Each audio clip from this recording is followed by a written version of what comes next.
नमस्कार दोस्तों। बीजेपी राज में क्या एक मुसलमान का स्कूल बनवाना गुनाह हो गया? ऐसा मैं क्यों कह रहा हूं? इसे एमपी की एक घटना से समझिए। मामला है एमपी के बैतूल जिले का, जहां एक स्कूल को इसलिए बुलडोज कर दिया गया क्योंकि वो स्कूल जो शख्स बनवा रहा था उस शख्स का नाम है अब्दुल। कहा जा रहा अब्दुल प्रशासन और शासन की आंख की किरकिरी इसलिए बन गया क्योंकि अब्दुल ने अपने खुद के पैसे से स्कूल बनाने का फैसला किया और 20 लाख रुपए खर्च करके स्कूल की बिल्डिंग बना दी। लेकिन एक झटके में उस स्कूल को बुलडोजर से जमींदोज कर दिया गया, यह कहकर कि बिना अनुमति के अवैध तरीके से निर्माण कराया गया। अब्दुल तो केवल पंचर बना सकता है, ढाबे में काम कर सकता है, ठेला चला सकता है। अब्दुल जब तक यह सब करे तब तक किसी को एतराज नहीं है। लेकिन अब्दुल स्कूल कैसे बनवाने लगा? अब्दुल अगर स्कूल बनवाएगा तो शासन और प्रशासन के पेट में दर्द तो होगा ही, लेकिन यह दर्द इतना तेज होगा कि स्कूल के निर्माणाधीन भवन पर बुलडोजर चला दिया जाएगा। स्कूल पर बुलडोजर चलने की घटना के बाद एमपी में हंगामा मचा हुआ है। एमपी के सीएम और प्रशासन की चौतरफा घेराबंदी हो रही है। विपक्ष के तमाम नेता मोहन यादव की सरकार पर आरोप लगा रहे हैं, सवाल कर रहे हैं कि स्कूल ही तो बना रहा था, उसे बुलडोज क्यों किया गया। यह घटना है बैतूल जिले के ढाबा गांव की। गांव के रहने वाले अब्दुल नईम अपने खर्च से अपनी जमीन पर गांव के बच्चों के लिए स्कूल बनवा रहे थे। लगभग काम पूरा ही होने वाला था। जैसा कि मैंने कहा, 20 लाख रुपए वो खर्च कर चुके थे।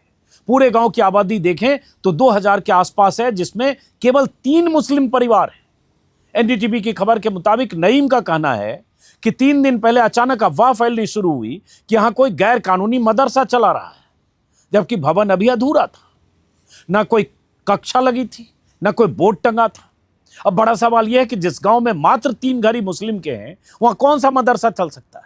ऐसा कौन होगा जो सिर्फ 3 परिवार के बच्चों के लिए 20 लाख अपना लगाकर वहां कौन सा मदरसा चल सकता है? कहा जा रहा है कि इस गांव में सबसे अधिक आबादी दलितों और आदिवासियों की है और गांव के 5-6 किलोमीटर के दायरे में कोई अच्छा स्कूल नहीं है। ऐसे में अगर कोई स्कूल खुल जाता तो गांव के बच्चों को दूर नहीं जाना पड़ता। आखिर एक पिछड़े समाज के लिए जो सबसे जरूरी काम है वो है शिक्षा। शिक्षा ही उन्हें उस दंड से निकाल सकती है जो पिछड़ेपन की वजह से पिछड़ों और दलितों में। आज तक के डिजिटल चैनल एमपी तक से बातचीत में अब्दुल नईम ने कहा कि गांव में हमारे समाज के सिर्फ 3 घर हैं। ऐसे में मदरसा खोलकर मैं किसे पढ़ाऊंगा? मेरा इरादा है कि स्कूल खोलने का था ताकि इलाके के बच्चों को दूर न जाना पड़े। एनडीटीवी में छपी खबर के मुताबिक 10 जनवरी को ग्राम पंचायत ने नोटिस जारी कर भवन गिराने का आदेश दिया। नईम जब एनओसी लेने पंचायत पहुंचे तो उन्हें कहा गया आवेदन स्वीकार नहीं होगा, अब सोमवार को आना। और इसी बीच नईम ने बताया कि उन्होंने 30 दिसंबर को ही स्कूल शिक्षा विभाग में नर्सरी से 8वीं तक स्कूल खोलने के लिए आवेदन दे रखा था। जमीन के कागजात भी पूरे थे।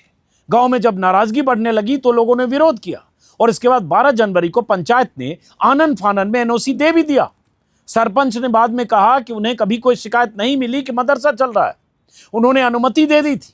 लेकिन 13 जनवरी को जब गांव के लोग और अब्दुल बैतूल कलेक्टर से मिलने जिला मुख्यालय पहुंचे, तभी भैंसदेही के एसडीएम की निगरानी में जेसीबी से भवन के एक हिस्से के साथ आगे का शेड गिरा दिया गया। अधूरा भवन था, क्लास शुरू नहीं हुई, जैसा कि मैंने शुरू में बताया, बोर्ड लगा नहीं था, लेकिन बुलडोजर चला दिया गया। वहीं इस मामले पर बैतूल कलेक्टर नरेंद्र सूर्यवंशी का कहना है कि पंचायत राज अधिनियम के तहत अवैध निर्माण की वजह से कार्रवाई हुई है, न कि मदरसा जैसी किसी बात को लेकर। लेकिन फिर भी अगर स्कूल के लिए कोई भवन बन रहा था तो इतनी जल्दबाजी किस बात की थी? मैंने अपनी भवन बना के स्कूल खोलने की सोची, चलो मेरे हाथों से कुछ अपने ग्राम का विकास हो जाएगा, कुछ लोग पढ़ लेंगे।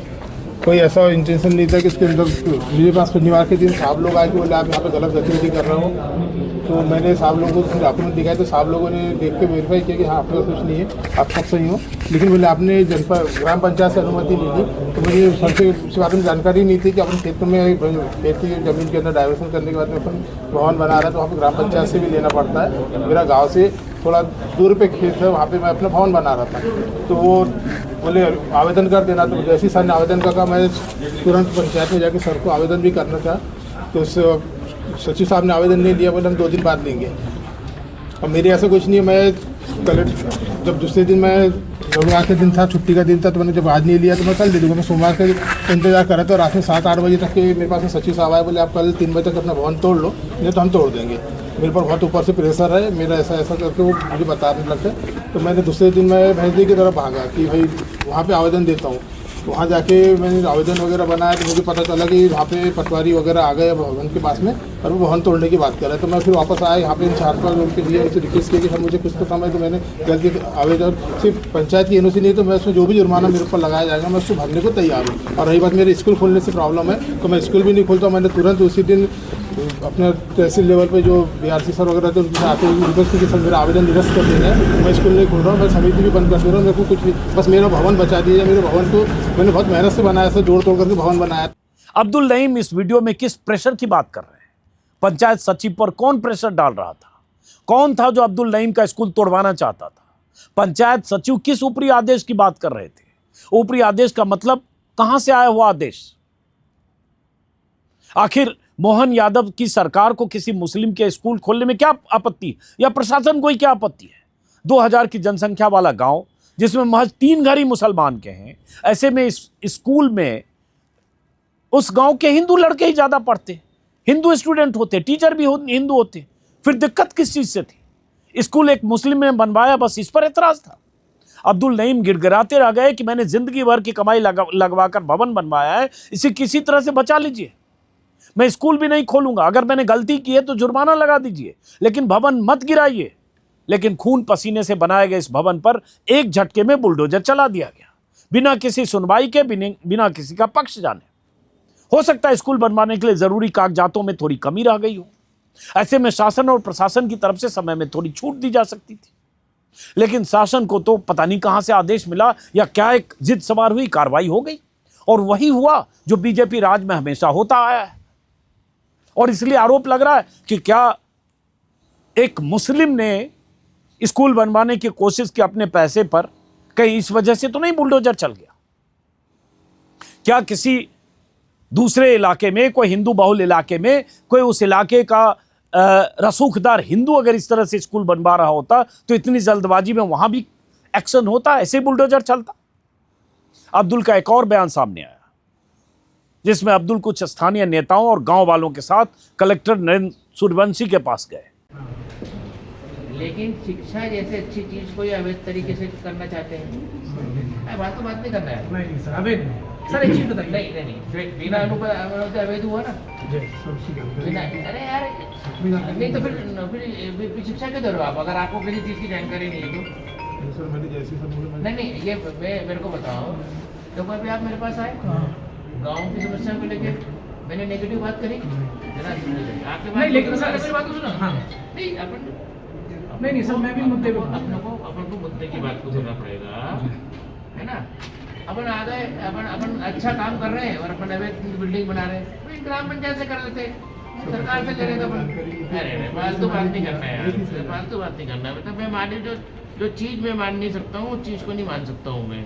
फिर अब तुम मुझे कितना भी समझाने की कोशिश करो और कितना भी मेरे दिमाग में ठसाने की कोशिश करो, मैं इलीगल बात को तो मानूंगा ही नहीं, क्योंकि मैं तो कलेक्टर हूँ। मैं तो सर इसमें नहीं आप सर सुनिए मेरी बात। सर मान लिया इनलीगल है, आपसे मिलने के लिए कोई की परमिशन चाहिए क्या? अभी सर सुनिए, तो अभी इनको खेड़ी चौकी में बैठा लिया, अंदर केबिन में, पूछ लीजिए एसडीएम साहब ने बैठा लिया। ये कौन सी बात हो रही है? आपसे मिलने आ रहे तो वहाँ पे चौकी पे कैसे बैठा? बात आ गई थी मेरे पास में, वो रामू टेकाम जी आए थे। हाँ सुबह उन्होंने बात की। हाँ, नहीं तो सर ये चीज बताइए ना, एसडीएम साहब और वो वहाँ पे अंदर कैसे बैठा? अभी तो फिलहाल तो आप उसको वो करो और खुद ही तोड़ लो तो ज्यादा ठीक रहेगा। मैं नहीं तो वसूल करूंगा मैं उसको पैसे आपसे। नहीं तो सर ग्राम पंचायत ने वसूल वो दे रही है ना सर, एनओसी दे दिया। ग्राम पंचायत से एनओसी की जरूरत थी तो वो तो मिल गई सर, ग्राम पंचायत ने एनओसी दे दी। अभी सरपंच और यहाँ पे सब लोग हैं। इस वीडियो में अब्दुल के साथ जो शख्स हैं वो साफ साफ कहते दिख रहे हैं कि ग्राम पंचायत में ने एनओसी दे दी है और प्रधान भी साथ में है, फिर भी इसे अवैध क्यों माना जा रहा है? कलेक्टर साहब के पास कोई ठोस जवाब नहीं है। स्कूल जैसे काम अवैध तरीके से करोगे तो मैं इसे स्वीकार नहीं करूंगा। सारा वैध अवैध का ज्ञान आज ही इनको याद आ रहा है। एमपी में इतनी चीजें फर्जी तरीके से हो रही है, इन साहब को नहीं दिख रहा है, लेकिन एक स्कूल इनसे नहीं पचा। ऐसा बहुत सारे लोग कर रहे हैं, क्योंकि ये स्कूल अब्दुल बनवा रहा था। स्कूल का मालिक मुस्लिम है, कहीं यही तो उसका गुनाह नहीं है? स्कूल गिराने की कार्रवाई एसडीएम की निगरानी में हुई, जहां पुलिस और राजस्व का अमला मौजूद था।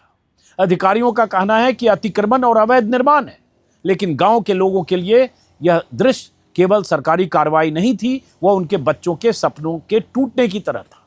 विपक्ष लगातार इस पर सवाल उठा रहा है। अभी 2 दिन पहले मध्य प्रदेश के बैतूल में अब्दुल नईम ने अपने गांव में, ढाबा नाम का गांव, वहां उसने अपने खर्चे से 20 लाख अपनी जेब से खर्च करके स्कूल खोला। और उस गांव की आबादी में सिर्फ 4 परिवार मुसलमानों के हैं, बाकी हजारों जो लोग हैं वो हिंदू हैं। उसने ये नहीं देखा, उसने स्कूल आदिवासियों के लिए खोला, उसने स्कूल दलितों के लिए खोला। कलेक्टर ने कहा कि मुझे ऊपर से आदेश है और उसने वो स्कूल गिरा दिया। अफवाह उड़ाई गई कि वहां जिहाद हो रहा है, मदरसा चलाया जा रहा है, जबकि जिला प्रशासन, जबकि स्थानीय लोगों ने, सबने जांच करके, पुलिस तक ने जांच करके देखा कि ऐसा कुछ नहीं हो रहा था। लेकिन ऊपर का दबाव था। ये दबाव क्या था? ये दबाव ये था, मध्य प्रदेश के बच्चे अगर पढ़ लिख जाएंगे, भारत के गांव देहात के बच्चे अगर पढ़ लिख जाएंगे, तो डीजे के ऊपर नाचते हुए मस्जिदों के सामने तलवारें कौन लहराएगा? ये दबाव था। अब्दुल नईम ने एनडीटीवी से अपना दर्द साझा करते हुए कहा कि मैंने 5000 स्क्वायर फीट में भवन बनाने के लिए आवेदन दिया था। मुझे बताया गया कि पंचायत से एनओसी नहीं है, इसलिए भवन तोड़ा जाएगा। मुझे नहीं पता था कि पंचायत की एनओसी चाहिए। जो भी जुर्माना लगेगा मैं देने को तैयार हूं। यही मेरा निवेदन है कि कलेक्टर साहब ने कहा कि निर्माण अवैध है, कार्रवाई होगी। मेरी बस यही गुजारिश है कि भवन न तोड़ा जाए। मैं नर्सरी से 8वीं तक की स्कूल खोलना चाहता था। मैंने मदरसे के लिए नहीं, एमपी बोर्ड के लिए आवेदन किया था। विपक्ष के कई नेताओं ने जिस तरह से स्कूल पर बुलडोजर चलाया है, उस पर एतराज जताया। ओवैसी ने ट्वीट करते हुए लिखा कि अब्दुल की गलती ये नहीं है कि उनका स्कूल गैर कानूनी तौर से चल रहा है। उनके स्कूल के तमाम कागजात मौजूद हैं। गलती यह है कि वो भारतीय मुसलमान हैं और अपने गरीब गैर मजहबी हमवतन के लिए उनके दिल में हमदर्दी है। एनडीटीवी की रिपोर्ट में अनुराग द्वारी ने लिखा कि जहां क्लास 1 से क्लास 8 तक की पढ़ाई कराने वाले 83,000 से ज्यादा सरकारी स्कूल हैं, वहां 200 से अधिक स्कूल आज भी बिना भवन के चलते हैं। यह स्कूल या तो पेड़ के नीचे चल रहे हैं या फिर किसी शेड के नीचे संचालित हो रहे हैं। लगभग 2000 स्कूलों में लड़कों के लिए शौचालय नहीं है, 1700 में लड़कियों के लिए शौचालय का अभाव है। ऐसे समय में किसी गांव में बनते हुए एक स्कूल का टूट जाना केवल ईंट पत्थर का ढहना नहीं था, वह उस भरोसे का टूटना था जो लोग आज भी शिक्षा पर करते हैं। यह टूटन और भी पीड़ादायक इसलिए बनी क्योंकि उसके साथ अवैध मदरसा की पहचान जुड़ गई थी। बहरहाल सवाल यह है कि अगर हम मान लें प्रशासन की तरफ से कि स्कूल का निर्माण गैर कानूनी तरीके से हो रहा था या निर्माण में कुछ अनियमितता थी या कुछ कागजी कमी थी, तो क्या बुलडोज करने की जल्दबाजी प्रशासन ने नहीं दिखाई? और क्या ऐसी ही जल्दबाजी मध्य प्रदेश के तमाम जिलों में जो गैर कानूनी निर्माण हर शहर में, किसी भी शहर में चले जाइए, जिले के मुख्यालय में चले जाइए, न जाने कितनी बिल्डिंगें, कितनी इमारतें, कितने मार्केट और कितना एक्सटेंशन गैर कानूनी तरीके से बना या जमीन अधिक कब्जा करके बना या एक्सटेंड करके बना।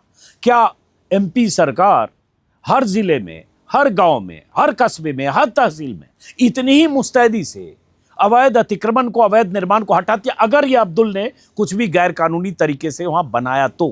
क्योंकि तथ्य मैं पूरी तरह से नहीं जानता हूं, ये प्रशासन जानता है। लेकिन फिर प्रशासन की मंशा और टाइमिंग पर है, और जिसका स्कूल है उसकी पहचान पर ही है। पर भी अगर इस आधार पर बुलडोजर चलता है कि कुछ खामी थी, कमी थी, तो ये मान लेना चाहिए कि मध्य प्रदेश में किसी भी जिले में, किसी भी इलाके में कुछ भी गलत तरीके से भवन 1 इंच भी कहीं नहीं बना होगा। लेकिन ऐसा तो है नहीं। तो इसलिए जो भी लोग, जिन्होंने भी ये खबर देखी, सबको लगा कि अगर स्कूल कोई बन रहा था और स्कूल बनाने वाला अब्दुल अगर कह रहा था कि कोई कमी है तो जुर्माना लगाइए, उसको दुरुस्त करेगा, तो उसे क्या वक्त नहीं दिया जाना चाहिए था?